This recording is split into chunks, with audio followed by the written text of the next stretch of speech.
যদি বলি আমার দেশের মুসলমান বিড়ি খাওয়া বেশি না বিড়ি ছাড়া বেশি? আস্তে কয়, বিড়ি খাওয়া বেশি না বিড়ি ছাড়া বেশি? বিড়ি খাওয়া বেশি। যদি বলি আমার দেশের মুসলমান নামাজি বেশি না বেনামাজি বেশি? বেনামাজি বেশি। যদি আমি বলি এদেশের অধিকাংশ মুসলমানের মুখে মানে মুসলমান দাড়িওয়ালা বেশি না দাড়ি ছাড়া বেশি? দাড়ি ছাড়া বেশি। কষ্ট পাচ্ছেন নাকি? আপনি আবার মাইন্ড করবেন না, এটা সবাইকে বোঝাতে হবে তো। তাহলে তাহলে দাড়িটা রেখেছেন এক নবী না সব নবী? বলেন, এক নবী না সব নবী? এমন কোন নবীর নাম কি বলতে পারবেন যে নবী দাড়ি ছাড়া ছিলেন?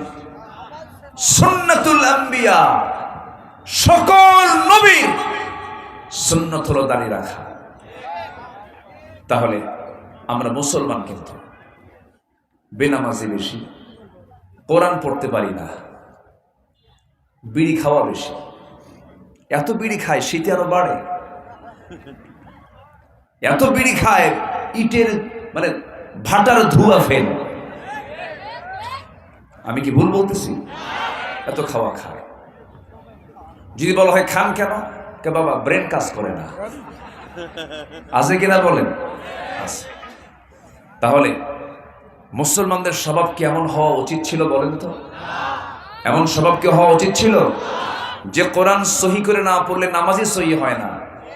এত জরুরি একটা জিনিস, স্বাধীনতার 52 বছর 53 বছর চলছে, মুসলিম দেশ, সংখ্যাগরিষ্ঠ বাংলাদেশ, মুসলমানের সংখ্যার দিক থেকে, অথচ কোরআনটা সহি করে পড়তে পারে না। আপনি মালয়েশিয়াতে যান। আমি গত সেপ্টেম্বরে আমার একটা সেমিনার ছিল মালয়েশিয়াতে।